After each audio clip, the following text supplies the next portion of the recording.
दोस्तों, वीडियो को शुरू करने से पहले मैं आपको डिस्क्लेमर देना चाहूँगा कि वीडियो सिर्फ और सिर्फ एजुकेशनल पर्पज़ के लिए है। यहाँ पे आपको इन्वेस्टमेंट एडवाइस नहीं दी जाती है, तो वीडियो को देखकर आप सीख सकते हैं और इन्फॉर्मेशन को ले सकते हैं।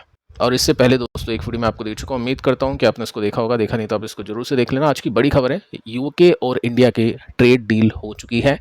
अब डील कैसी है और क्या कुछ इसमें से निकलेगा, कौन कौन सी कंपनीज है, सेक्टर से जिनको बेनिफिट मिलेगा, कौन कौन सी कंपनी सेक्टर को नुकसान होगा, सब कुछ हमने यहाँ पे कवर किया है।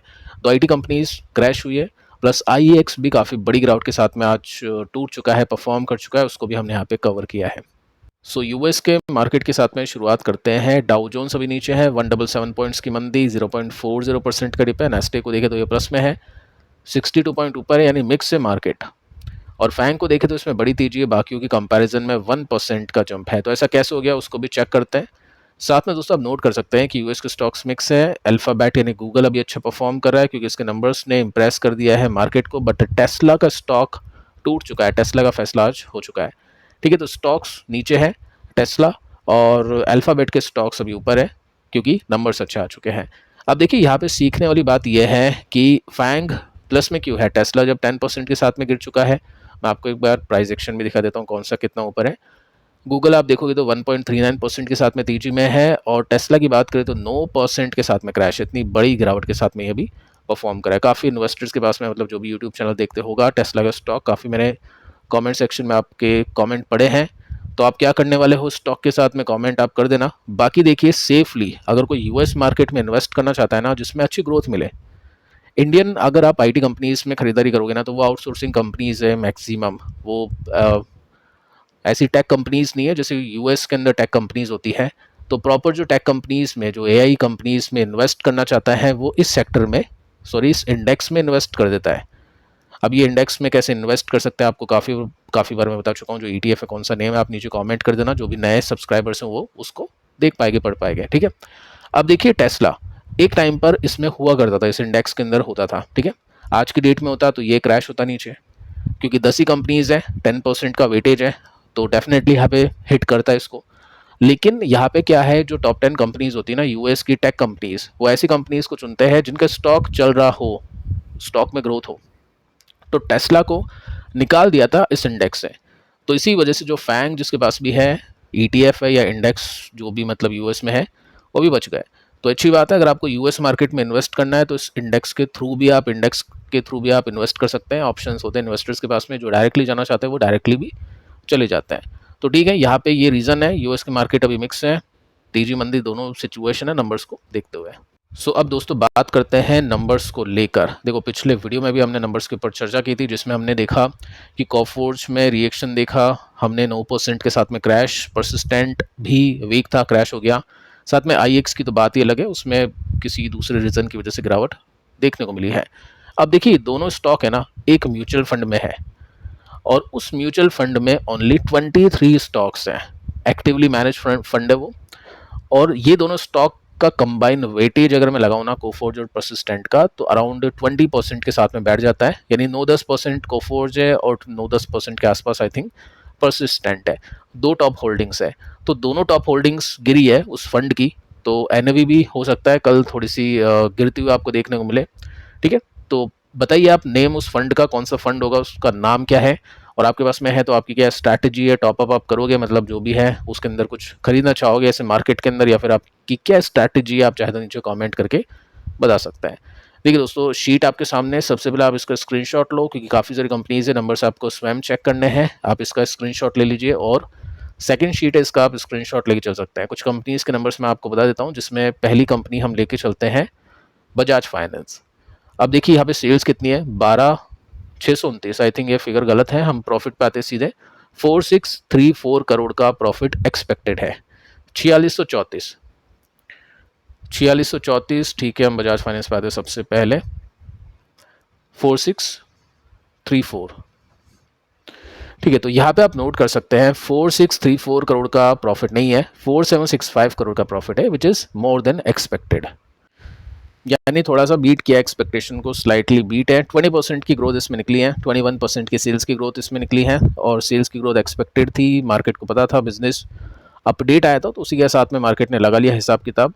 साथ में आप देखोगे ना तो इसके नंबर्स आए थे 3:28 पर। अब 2 मिनट के अंदर मार्केट क्या ही करेगा, क्या ही रिसर्च करेगा, क्या ही बाय सेल करेगा, तो देखते हैं। कल मेरे हिसाब से इसमें रिएक्शन देखने को मिलना चाहिए। साथ में नेट प्रॉफिट आप देखोगे 47 बिलियन रुपीज़ के है, एस्टिमेट थी 45-46 के आसपास, जो मैं आपको भी बता चुका हूँ, तो इसमें मोर देन एक्सपेक्टेड है इसके प्रॉफिट। रेवेन्यू की एक्सपेक्टेशन यहाँ पे मेंशन नहीं कर रखी, वहाँ पे भी गलत है, तो इसकी एक्सपेक्टेशन नहीं है मार्केट के अंदर अभी के समय। साथ में आप देखोगे ना तो कंपनी मेंशन कर रही है कि मिनिमल ग्रोथ, कम ग्रोथ मिलेगी माइक्रो फाइनेंस के बिजनेस के अंदर इस साल। Negative news.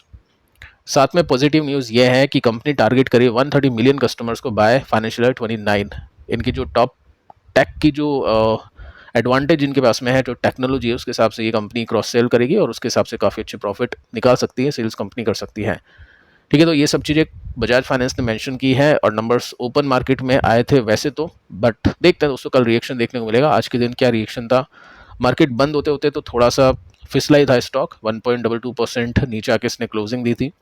बाकी देखते हैं क्या होता है। ऑल टाइम हाई के नज़दीक ये यहाँ पे स्लो ग्रोथ के साथ में चलना स्टॉक शुरू कर चुका है, देखते हैं ग्रोथ कैसे निकलती है। बाकी 20-21% के नंबर्स डिसेंट है, बहुत अच्छे नंबर्स में नहीं बोलूँगा, लेकिन ठीक है, ख़राब भी नंबर्स देखने को नहीं मिलता है। इसके बाद में दोस्तों नेस्ले को डिस्कस कर लेते हैं। यहाँ पे है 5103 करोड़ की सेल्स आनी चाहिए और जो प्रॉफिट की बात करें तो 751 करोड़ का प्रॉफिट इसमें आना चाहिए 23% के मार्जिन के साथ में। सो एक्चुअल रिजल्ट आपके सामने 5103 करोड़ की सेल्स नहीं है, 5096 करोड़ की सेल्स है। प्रॉफिट की बात करें तो 751 करोड़ की नहीं है, 660 करोड़ के है। डी ग्रोथ देखने को मिली है प्रॉफिट के अंदर, 12% के साथ में इसके मुनाफे घट चुके हैं वायनवा बेसिस में, और क्यून के बेसिस में भी बड़ा डिप इसमें देखने को मिला है।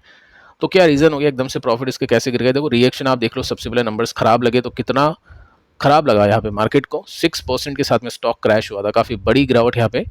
नेस्ले जैसी कंपनी जो कि डिफेंसिव कंपनी होती है, एफएमसीजी प्लेयर है, 6% के साथ में फिसले। साथ में दोस्तों ट्रेड डील भी यहाँ पे हुई है यूके के साथ में, और एफएमसीजी को लेकर अच्छी खबर ये नहीं है वैसे देखा जाए तो, पिछले वीडियो में हमने कवर किया है तो उसको भी आप चेक कर लेना। तो स्टॉक अभी अपने, ये देखो आप, प्रीवियस रेसिस्टेंस के आसपास है, जो अब सपोर्ट बना हुआ है। अगर ये ब्रेक होता है तो फिर अगला सपोर्ट, फाइनल सपोर्ट जो इसका पहले बना होता है वो कंसीडर ट्रेडर लोग, इन्वेस्टर लोग कलेक्ट करेंगे इसमें, और देखते हैं आगे चल के क्या कमेंट्री इसमें सुनने को देखने को मिलती है। बाकी एक न्यूज़ मैं आपको देना चाहूँगा कि मनीष तिवारी अपॉइंट हो चुके हैं कंपनी के CMD के रूप में। ये भी news I think open market में आई थी, बट इसका कुछ भी अच्छा इम्पैक्ट देखने को सुनने को नहीं मिला है, क्योंकि लागत कंपनी की बढ़ चुकी है, खर्चे बढ़ चुके हैं, तो नेट प्रॉफिट गिरे हैं।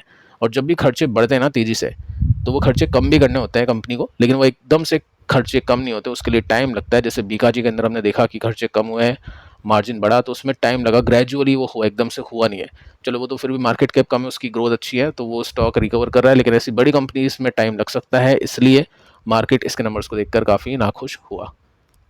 और एफएमसीजी में दोस्तों आपके पास में कौन कौन सी कंपनीज़ है? HUL, नेस्ले जैसी कंपनीज़ है, या फिर आपके पास में VBL, टाटा कंज्यूमर, बीकाजी जैसी कंपनीज़ है? कमेंट करके आप बता सकते हैं। यहाँ पे देखते हैं दोस्तों अपन नंबर सब APL अपोलो ट्यूब्स के, और इसमें 5403 करोड़ की सेल्स आनी चाहिए और 247 करोड़ का प्रॉफिट आना चाहिए।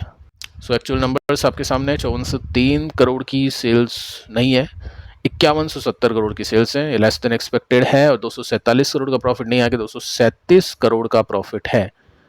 तो रिजल्ट अच्छे नहीं है, और इसके रिजल्ट आए थे ओपन मार्केट के अंदर। अब बाकी कमेंट्री वगैरह कुछ खास है नहीं यहाँ पे, ओपन मार्केट में इसके रिजल्ट आए थे, रिफ्लेक्शन देखा होगा आपने, कुछ खास स्टॉक ने आई थिंक नहीं किया होगा, मैंने यहाँ पे प्राइस एक्शन नहीं लगा रखा है, आप चेक कर लेना। लेकिन नंबर्स दोस्तों एक्सपेक्टेशन के हिसाब से तो है नहीं, और स्टॉक अपने ये प्रीवियस रेसिस्टेंस जिसके आसपास इसको हम बोल सकते हैं, इसका ये वाला सपोर्ट यानी नियर बाय सपोर्ट, अब इसका यही बना हुआ है। अब शीट वाली कंपनीज के नंबर्स दोस्तों हम डिस्कस कर चुके हैं, बाकी कंपनीज के नंबर्स आपको देखने पड़ेंगे। एक कंपनी के नंबर जो एक्सपेक्टेशन का डेटा नहीं है उसको मैं आपको बता देता हूँ, ताकि हमको म्यूचुअल फंड ग्रोथ का आइडिया मिल जाए, सेक्टर की ग्रोथ का आइडिया मिल जाए। कंपनी का नाम है KFin Tech, 2.63% की मंदी के साथ में दोस्तों स्टॉक आज बंद हुआ है, काफ़ी बड़ी गिरावट है। और इस तरह की कंपनी इसमें आज के दिन गिरावट ही देखने को मिली है। एसेट मैनेजमेंट कंपनी हो, UTI हो, या फिर कोई और हो, UTI के नंबर्स आज आए हैं, उसके भी नंबर्स आप चाहे तो चेक कर लेना। 63 का P रेशियो है, हाई एक्सपेक्टेशन इसमें होगी मार्केट की। स्टॉक अभी असेंडिंग चैनल के हिसाब से चल रहा है, जो कि आप इसको कंसिडर करके चल सकते हैं। अब देखिए इसके नंबर्स आए हैं शाम को 7 बजे, यानी जो रिएक्शन हुआ है ना वो नंबर्स आने से पहले हो गया था, और इसके रिजल्ट, इसके नंबर्स आप यहाँ पे देख सकते हैं। देखो वायनवा बेसिस में कंपनी ने अच्छा किया है, सेल्स कंपनी की 15% के साथ में इंक्रीज़ कर चुकी है, प्रॉफिट 14% के साथ में इंक्रीज़ कर चुका है, लेकिन क्यून के बेसिस पे ड्रॉप है। और इस तरह की वैल्यूएशन पे ऐसे नंबर्स देखते हैं मार्केट इसको किस तरह से देखेगा। बाकी आज के दिन तो स्टॉक नीचे गिर चुका है, लेकिन कमेंट्री हम इस कंपनी की देखें तो ठीक है। यहाँ पे बताने की कोशिश की गई है कंपनी के एग्जीक्यूटिव की तरफ से कि कंपनी कंटिन्यू करेगी ग्रोथ ओवर 35% के CAGR के साथ में। तो देखते हैं ये मार्केट को कैसा लगता है। बाकी कंपनी ने बताया है कि हमको इंटरनेशनल AUM ग्रोथ मिली 4% के साथ में, क्योंकि हमने टेक बहुत अच्छी तरह से अडेप्ट किया है, उसकी वजह से काफ़ी अच्छी ग्रोथ यहाँ पे निकली है। सो फिलहाल दोस्तों इस वीडियो में इतना ही। पिछले वीडियो को भी आप चेक कर लेना, ये भी आपके लिए काफ़ी इंपॉर्टेंट है। मिलते हैं कल किसी और न्यूज़ के साथ में, इन्फॉर्मेशन के साथ में। तब तक के लिए शुभ रात्रि।